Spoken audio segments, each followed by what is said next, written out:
That process begins with transition. In the coming months, I and my team will build a city hall capable of delivering on the promises of this campaign. We will form an administration that is in equal parts capable and compassionate, driven by integrity, and willing to work just as hard as the millions of New Yorkers who call this city home. And central to that effort is a transition team that is defined by the excellence New Yorkers will soon come to expect from government. Our team will be directed by Ilana Leopold, whose roots in this city extend back to her grandmother running the trams on Roosevelt Island. She has extensive experience in city government and has been a key part of our campaign to become the next mayor of this city. And it will be led by our formidable co-chairs, former Federal Trade Commissioner Chair Lena Khan, former First Deputy Mayor Maria Torres Springer, United Way President and CEO Grace Bonilla, and former Deputy Mayor for Health and Human Services Melanie Hartzog. Over the coming days, we'll start announcing the leaders who will implement our agenda. People like deputy mayors who oversee entire areas of government, and the commissioners who carry out the critical work of city agencies. Some of these people will have familiar names, others will not. What will unite them will be a commitment to solving old problems with new solutions. We will cast a wide net. We will speak to the organizers on the front lines of the fight to improve our city, government veterans with proven track records, policy experts from around the country and the world, and working people who know better than anyone what their neighborhoods need. Throughout this campaign, I've worked hard to be accessible and transparent with New Yorkers. That same spirit will animate this transition and the city hall we build, because New Yorkers deserve a government that they can trust. And on January 1st, when our city celebrates the inauguration of a new administration, let us also celebrate a new era for our city, one that we all feel invested in and whose success we all work to achieve. Now, it is my pleasure to invite Ilana Leopold to deliver a few words. Thank you. Thank you. Good morning. My name is Ilana Leopold, and I'm very honored to serve as the Executive Director of Mayor-elect Mamdani's leadership team. I want to thank Zohran for his faith in me, both on the campaign trail and in this next exciting chapter of this movement.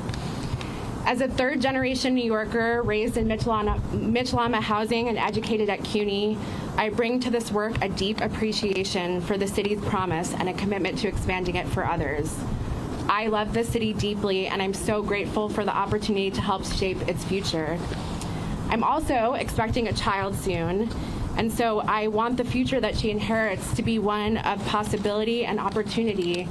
And I want my new family, like so many others, to be able to rely on the universal child care that Zohran campaigned on. I know from firsthand experience that no one will fight harder for New Yorkers than Zohran.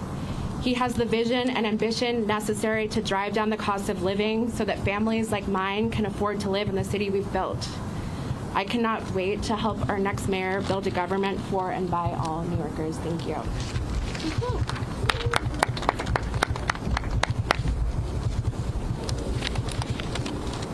Good morning. My name is Grace Bonilla, and I am excited to be with all of you today. I want to congratulate Mayor-elect Mamdani on his historic victory and a campaign that captured the imagination of so many and centered the needs of working New Yorkers as a North Star.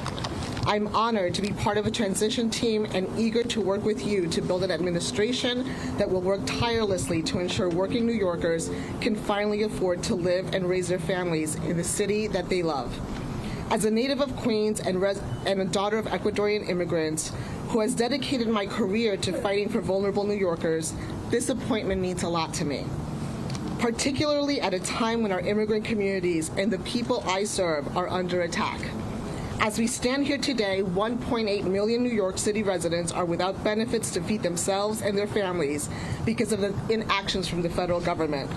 I am confident that Mayor-elect will always stand by New Yorkers and fight against any federal encroachment and that target the programs our neighbors need to survive. I look forward to helping him to build working to build an effective government that keeps every New Yorker safe, healthy, housed, and built on the promise of our city and the brilliance of our people. Ahora en español. Ante todo, quiero felicitar al alcalde electo Mamdani por su victoria histórica y por una campaña que cautivó a tantos y que le dio prioridad a las necesidades de los neoyorquinos luchando por sobrevivir en esta ciudad.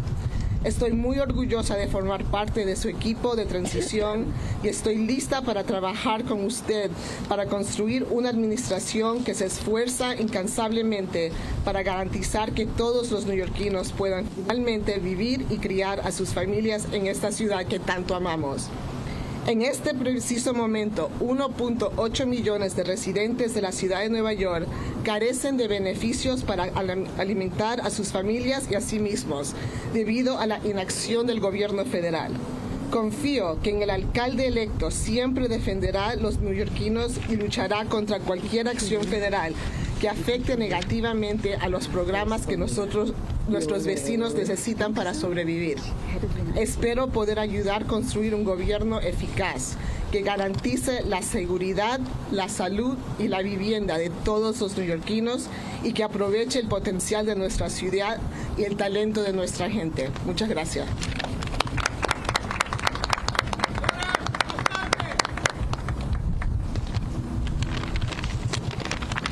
Good morning. Good morning. My name is Mel Hartzog. No one calls me Melanie except my mother when I'm in trouble. And I'm so excited to be with you all today. I first want to start off by congratulating our Mayor-elect Mamdani on an impressive and amazing campaign and victory last night. In my day job, I lead the New York Foundling, one of the city's largest and oldest social service organizations. I previously served across 2 administrations as the Deputy Mayor for Health and Human Services, Director of the Office of Management and Budget, Deputy Commissioner for the Administration for Children's Services, among other roles. There's one thing I've been reminded of in this work, time and time again. It all comes down to economics. Paying your rent, putting food on the table, taking care of your kids. That's what New Yorkers care deep down about, and that's what the Mayor-elect has so successfully tapped into.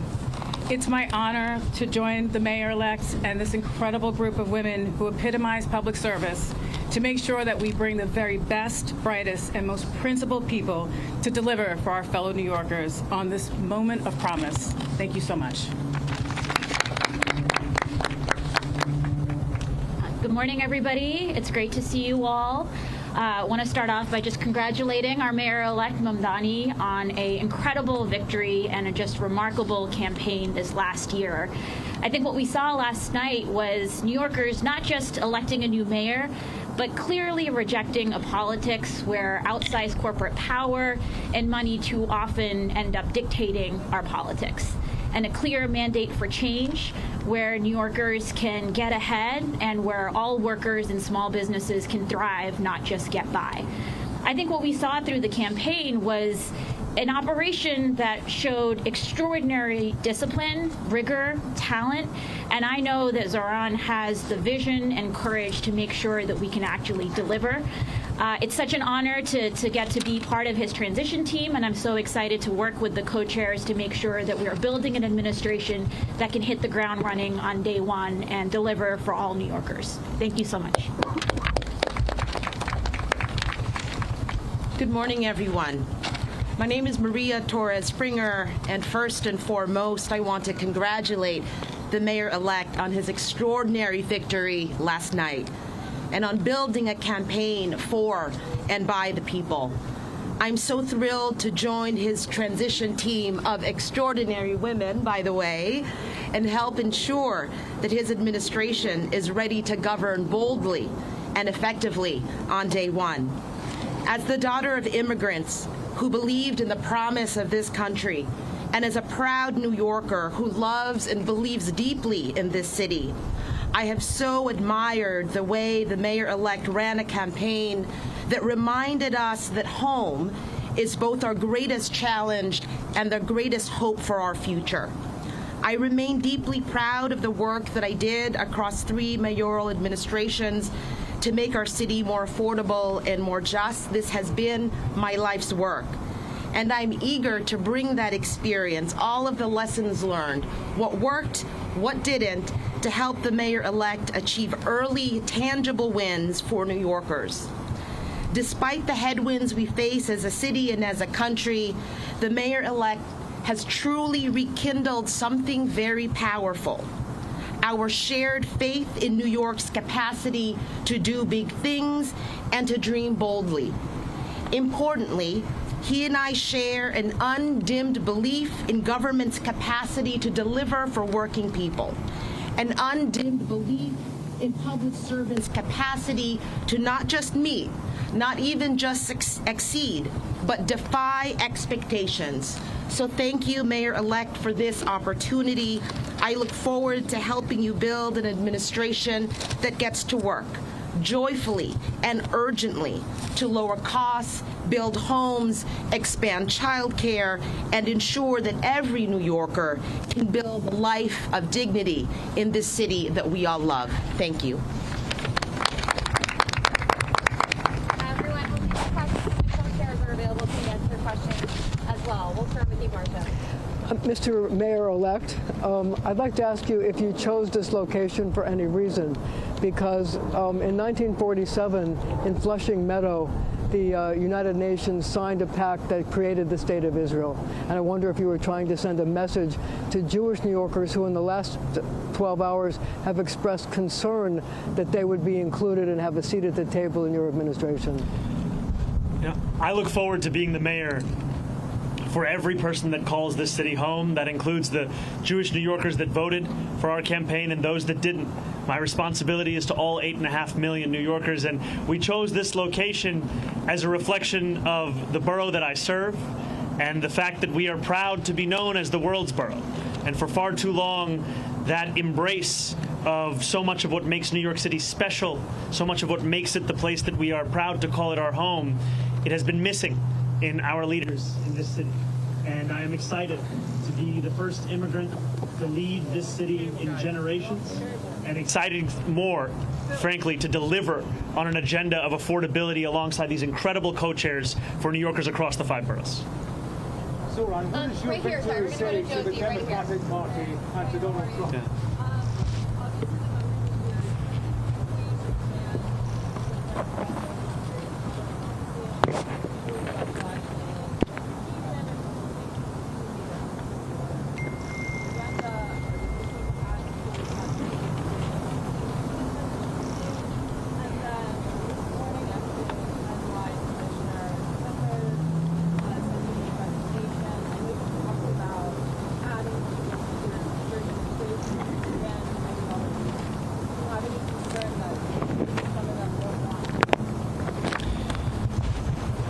I look at these 4 incredible co-chairs of our transition team, and what I see are those who have had their careers defined by an excellence that we want to characterize the very city hall that we are looking to build. These will be the leaders of our transition, and also this transition will expand and extend beyond any one specific set of issue areas. So the topics of education and public safety continue to be of immense importance. We continue to prepare for the delivery on those very issues alongside the others that concern New Yorkers, and that will be the work of the next 57 days. And just to your second question, I am willing to consider anyone to work in my city hall so long as they are committed to working for my administration and to delivering on an agenda to lower costs for New Yorkers in the most expensive city of the United States. All right, we'll go to Sam over here. Mayor-elect Mamdani, Sam Alba from Democracy Now! I have 2 questions. One, what should New Yorkers know that you were asking from Mayor Adams during the transition in the next 2 months? And second, you were not the mayor for the next 2 months, but for months now, ICE agents have been abducting immigrants at 46 Plaza. What is your message to those agents abducting My message to ICE agents and to everyone across this city is that everyone will be held to the same standard of the law. If you violate the law, you must be held accountable. And there is sadly a sense that is growing across this country that certain people are allowed to violate that law, whether they be the president or whether they be the agents themselves. And what New Yorkers are looking for is an era of consistency, an era of clarity, an era of conviction. And that is what we will deliver to them. And I am looking forward to having conversations with Mayor Adams and his administration about the work of the transition to ensure that the handover is a seamless one and that it is one that benefits the shared work we all have to deliver for the people who call the city home. Thank you, Andrew. Congratulations on the victory. Thank you. Quick question. One is, Everybody's asking too. how quickly do you think you can clarify for everyone that you not only intend to keep justification, but that she actually will stay as police commissioner? When will you be able to close the deal?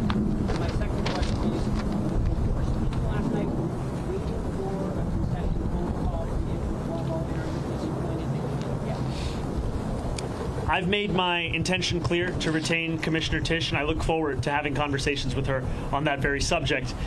Last night, I spent time with my wife, with close members of my team, as we watched the results come in. I spoke briefly with Curtis Sliwa, and then I headed to address the thousands of New Yorkers that were there, waiting to hear of what this new era of government will look like. And that is always my focus. Not on the candidates of this past election, but rather on the people that are so often left behind by our politics, and I look forward to serving them. Yeah, Morgan, go ahead. Hi, sir. How are you? Doing well. How are you, Morgan? Hanging in there. As you must be. So just two quick questions. Mayor Eric Adams just announcing that he plans to offer former employees who were terminated for refusing the second COVID vaccine, offering them to have the opportunity to get their jobs back. Hoping you can react to that. I know that just happened, but also just more broadly, he's also talking about stacking the rent guidelines board. What do you think about some of these efforts that he's making in these last final days to potentially make your job more difficult when you come in? The mayor is seemingly unsatisfied with a record of raising rents by more than 12% on more than 2 million New Yorkers, and has gone so far as to consider appointing someone to the Rent Guidelines Board who is known for being a star, I think, on a show called Selling New York. And in many ways, that's the description of what he wants to do over these next few months. I continue to believe in the importance of delivering relief for the 8.5 million people who love this city, who live in this city, but cannot afford to continue to be here. And last night I spoke of Wesley, an 1199 organizer that I met outside of Elmhurst Hospital less than a week ago. And as I asked him how long it took him to get to work, he told me 2 hours. I asked him, where were you coming from? He told me Pennsylvania. That, for many New Yorkers, is now the reality, where they have to live elsewhere because they can't afford to live in the place that they love. And that has to be our compass in guiding the work that we do to ensure that we can make this a city that is livable and make this a city that finally turns the page on an era of big money and small ideas. Thank you. Yeah, I'll go to Holly right here.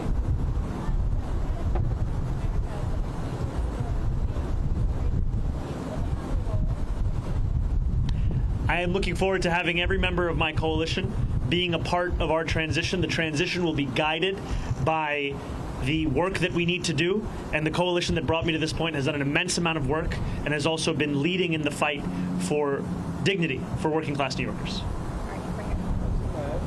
James Matthews from Sky News, Mr. Mamdani.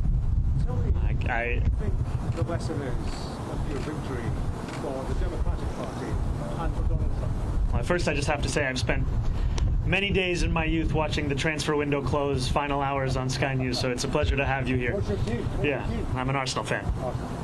I have to be honest, when you said you were from Sky News, I just got very excited. Could you repeat the question one more time? Tell me, what do you think the lesson is of your victory last night for the Democratic Party, your party, which has been slow to embrace you and to embrace you? And what's the lesson for Donald Trump? I think the lesson for the president is that it's not enough to diagnose the crisis in working class Americans' lives. You have to deliver on addressing that crisis. This is a president who ran a campaign on the promise of cheaper groceries, and now, as was said by one of our co-chairs, has gone so far as to cut SNAP benefits for close to 2 million New Yorkers. Someone who is literally making it harder to afford those same groceries whose price he was decrying not that long ago. And what scares Republicans across the country is the fact that we will actually deliver on this agenda. And the contrast is something that they cannot bear to witness. And I try to keep my focus similar to that cover on the New Yorker where the world ends at New Jersey, and thinking about what this means for our city instead of for our nation. And I will tell you that for our city, what left me with such great hope last night were the stories from so many New Yorkers who had never voted before, who had lost hope in politics years ago. And to stand here before you, having received over 1 million votes in an election that saw turnout the likes of which we haven't seen since 1969, it shows that politics, once again, is offering more than just a settling for the crumbs that are not able to meet the needs of so many families across the city. We are finally offering a vision that can meet the scale of the crisis in working class New Yorkers' lives. Thank you. Carolyn, congratulations. Thank you very much. I also have 2 questions for you. Please. The first is about business here in New York City. Jamie Dimon, JP Morgan Chase, one of the largest lawyers here in the city. I know you've spoken with him. Do you have a message for him today? Will you meet with him again? And what might that meeting look like?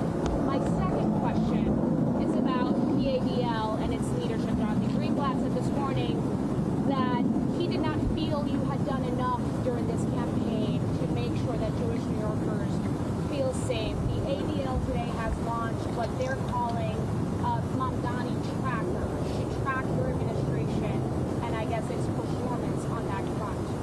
So, same question. Have you spoken to him? Will you meet with him? And what do you make of this initiative that the ADL is launching? I look forward, I'll first answer your first question, then I'll go to your second.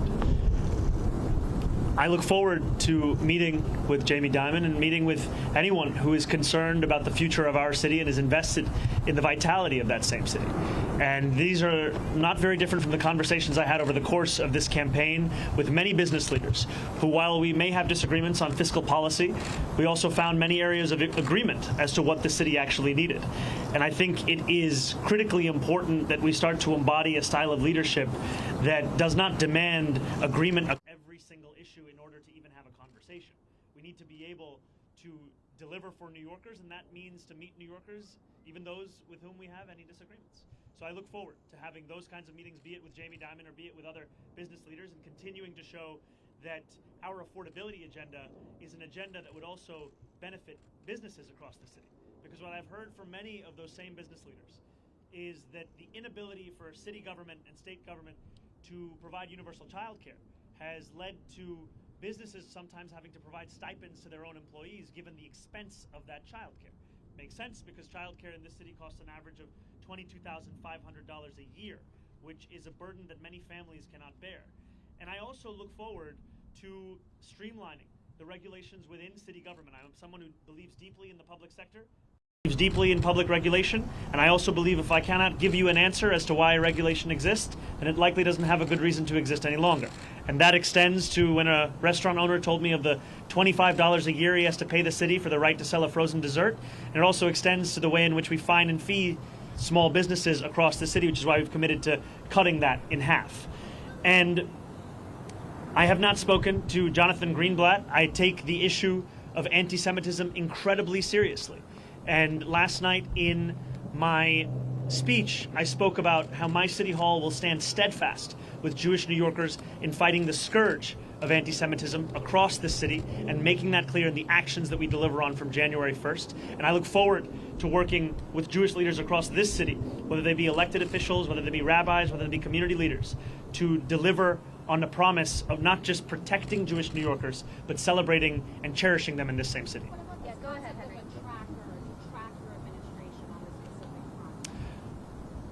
I think that anyone is free to catalog the actions of our administration. I have some doubts in Jonathan's ability to do so honestly, given that he previously said I had not visited any synagogues, only to have to correct himself. Hi, Mayor-elect. Obviously, I have 2 questions as well. Yes, yes.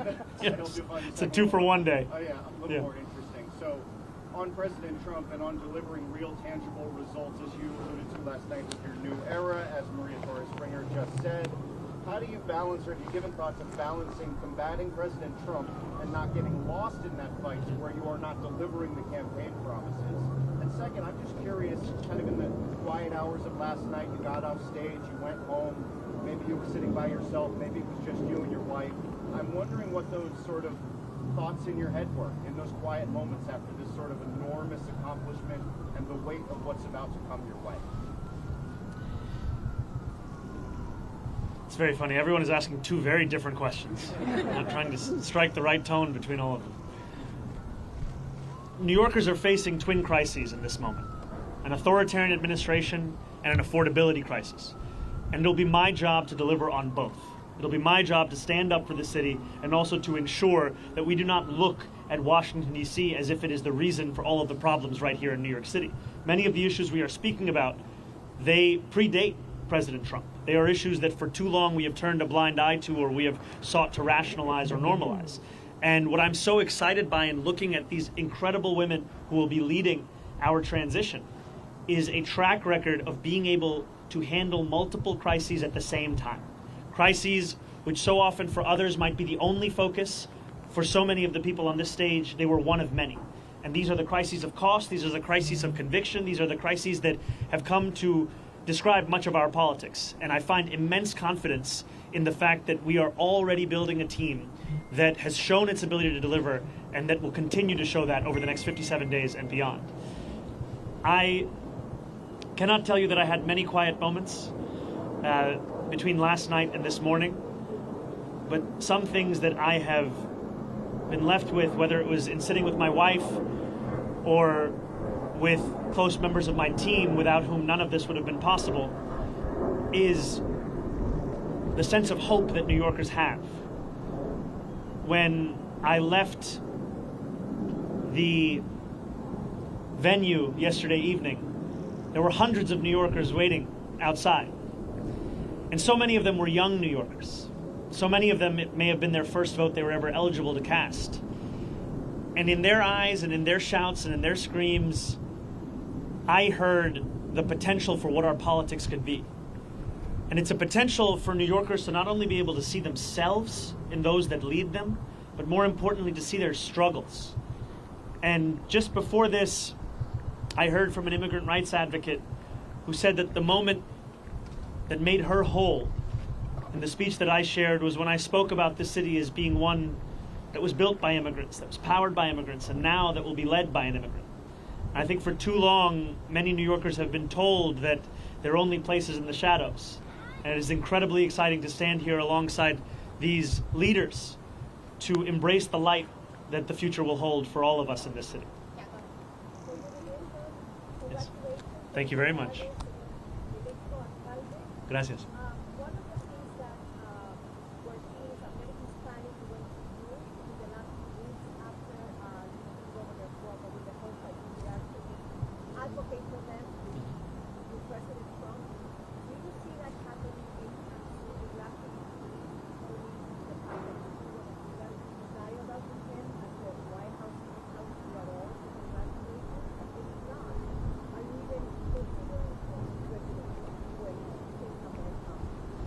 The White House hasn't reached out to congratulate me.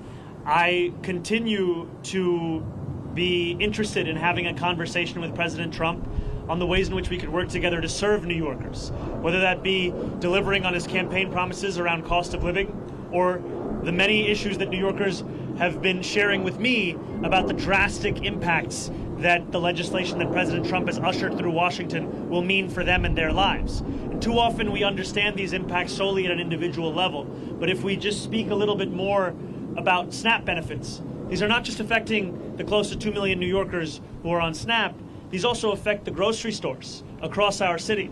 There were a number of mom and pop owned grocery stores that spoke to me about the fact that in the Bronx, SNAP revenues make up more than a quarter of all of their revenue. And this has the impact of decimating their ability to keep their doors open. And so I look forward to having those conversations and to making clear that if there is ever anything to be spoken about that could benefit the people of the city, I am ready and willing to speak to anyone about it. But if it is a conversation to come at the expense of those people, then I will fight that idea tooth and nail, because my job is to serve this city.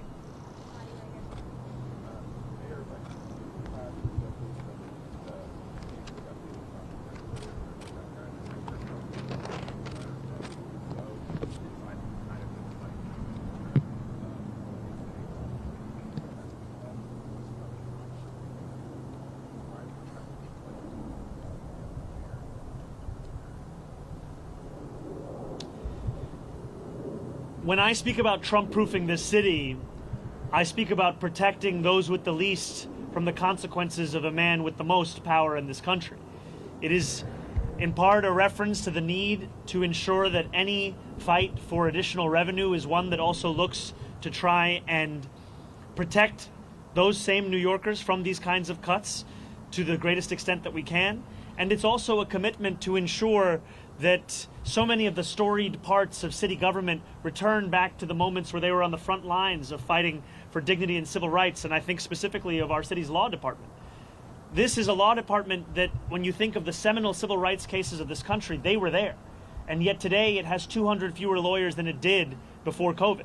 This is an example of a lack of interest from an administration in ensuring that we are investing in the tools that have been proven to protect those same New Yorkers.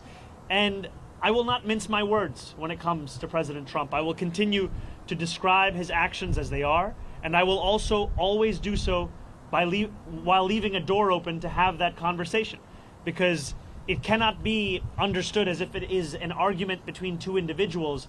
I am looking to lead this entire city, and everything that I do must be to the benefit of this city, and I look forward to delivering for that same city. Yeah, hi. Hey, how's it going on, Keith? So after your win last night, a lot of critics went to our comment section in the social media newsroom saying, talk to the Mamdani supporters in 6 months, see how they feel. Talk to them in a year, see how bad it's going to get. Do you have any comments on how those folks are reacting and how you're going to do it? Well, first I'd say we've come a long way since that conversation in Astoria Park, and it's lovely to see you here. You know, I think there were many who said similar things when we launched our campaign on October 23rd. Talk to the campaign in 6 months, talk to the campaign in a year, see where they are. And what we've shown is that the hunger, the dedication, the commitment to excellence and delivering in the ways in which we have been told are impossible, this is what will typify our efforts. It has thus far. This is what will describe them moving forward. And the passion, as Maria had said, of an undimmed potential for government to meet the needs of working people across this city, that is something that we fully intend to deliver on. These were not words that were shared as a means by which to inspire people for the purpose of an election. These were commitments that were made that we intend to deliver on to ensure that New Yorkers can live in the city they call home.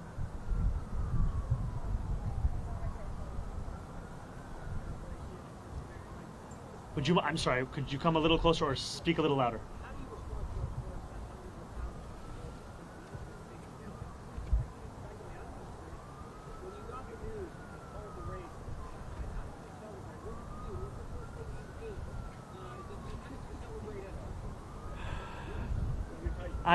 I think the first thing I did was drink some water, and it took a moment for it to settle in. And when it did, oftentimes this job is described with the language of burden, responsibility, pressure. And those things are true. But what is lost is opportunity. And that is really what I felt in that moment when this race was called. The opportunity we have to deliver for people who have come to expect so little from the politics of their city. And that is an opportunity that is at the heart of what motivates me each and every day. And I look forward to fulfilling the trust that was put in me by the more than 1 million New Yorkers who voted for our campaign, and also by New Yorkers who've had concerns or skepticism. I don't begrudge them, because they were subject to tens of millions of dollars in attack ads that told them the thing that should keep them up at night was me, when in fact what I've heard from New Yorkers that the thing that keeps them up at night is the cost of rent, of groceries, of childcare. And so I look forward to earning their trust as well, because my vision of success is not that those who are skeptical leave this city, it's that those who are skeptical stay here in this city, and that we build a city that has room for even more to join us. Because this is a city that has to grow, this is a city that has to thrive, and the way that we will do so is by bringing an excellence back into City Hall, where it becomes the expectation, not the exception. Thank you. Oh, incredible.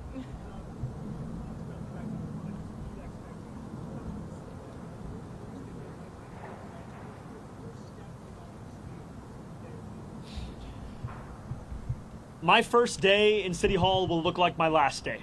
It will be focused on the cost of living crisis. It will be focused on delivering for the New Yorkers who have been priced out of this city. 1 in 4 New Yorkers currently living in poverty across the 5 boroughs. And what excites me so much about being on the stage alongside these incredible leaders is that this is not a job that can be done alone.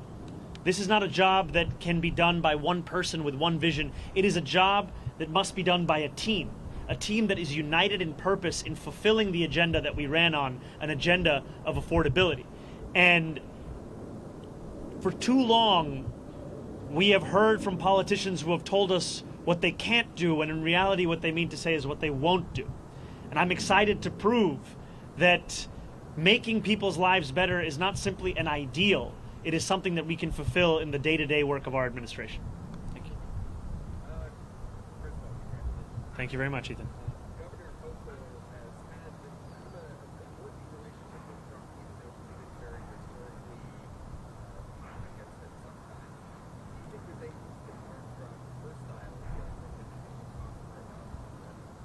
I think the governor has set a very good example for what it can look like to both keep a door open to speak with anyone about anything that could serve the interests of the people of this state, while also refusing to sacrifice those same people for the purpose of maintaining a relationship.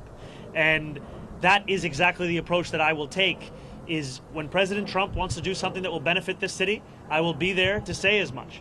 But if he is looking to persecute or prosecute or punish the people of this city by virtue of who they are or where they live or where they came from, then I will fight him on that. I think too often we have had a style of leadership that seeks to put oneself before the people that you're looking to serve, and my City Hall will do the opposite.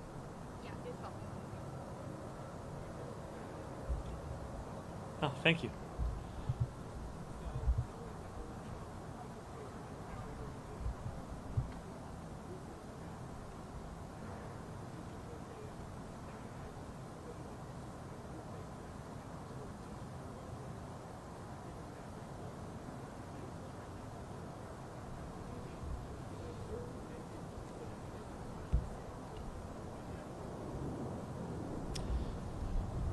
You know, this is a group that exemplifies the excellence I've long spoken about.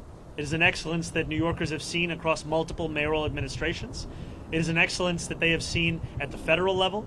And it's an excellence that has been displayed amidst a conviction of what government can and should and must do for New Yorkers.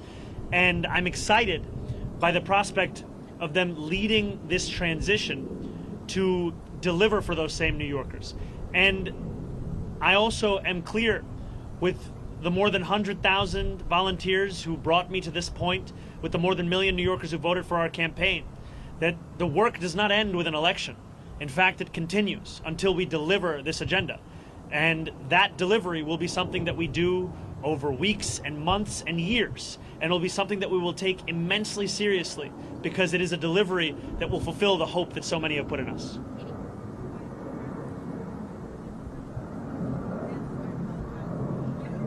Could we do the first one? I'll answer, then we go to the second one? Perfect. Yes.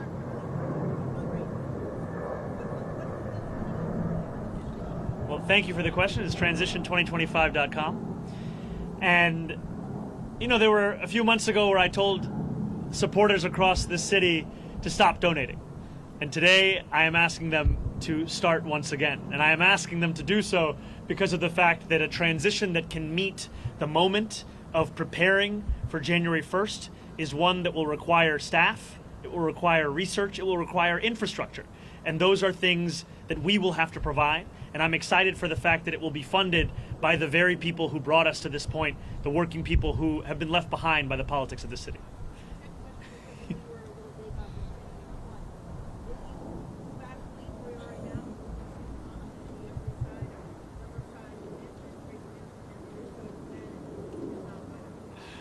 You know, I did get a text from my super late this night. Look, I have been told time and time again, and I've embraced it, to not measure the drapes. And here I am the day after being asked to use a ruler. And I will tell you that my focus right now is on the transition team. I will speak with my wife. I will think about this further. But when I have something to share, it will be done so publicly. Andrew Cuomo did it.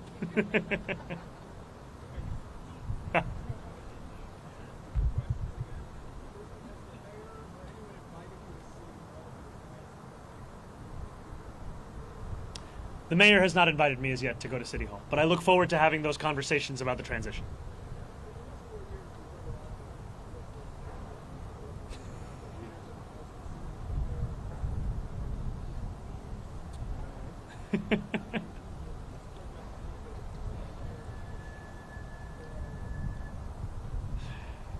You know, I don't see it as a question of which borough is on top.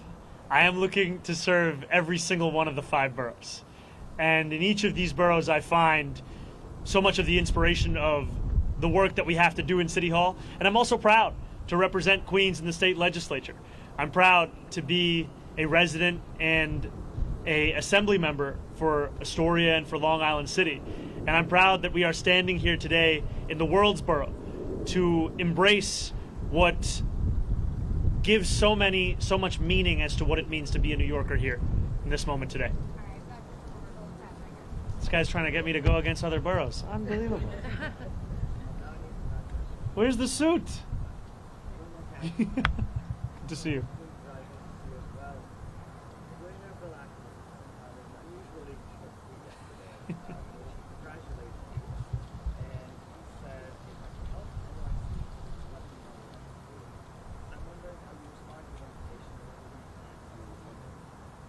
Well, I appreciated Bill Ackman's tweet and the sentiment of it, and I will continue to have conversations with anyone who is committed to the welfare of this city, the vitality of this city, and those are the conversations I will have over the next 57 days and beyond.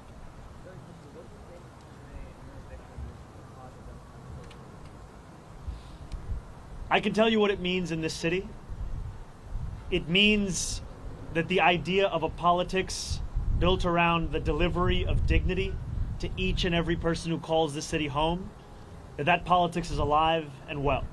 And for too long, we have spent our time debating who deserves that dignity, as opposed to delivering it to each and every person who calls the city home.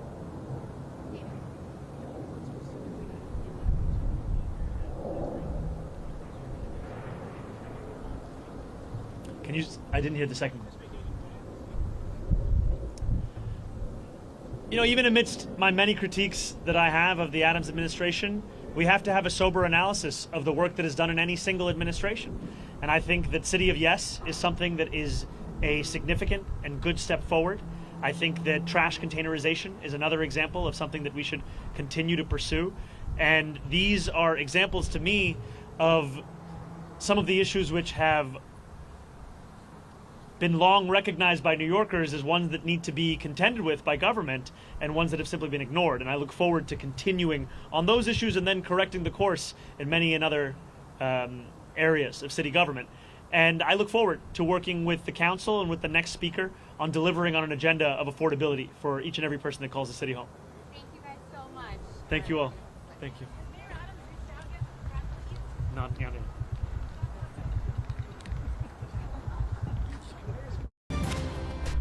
This has been breaking news. It is a first alert weather day. High wind watch goes into effect later on today. It'll last until tomorrow morning. So let's get you over to meteorologist Tony Sadiqa with the details. Good morning, Mary. Good morning, Chris. So basically the story today is how we start the day is very different from how we end the day. So we're starting it pretty quietly. There's some clouds in the mix.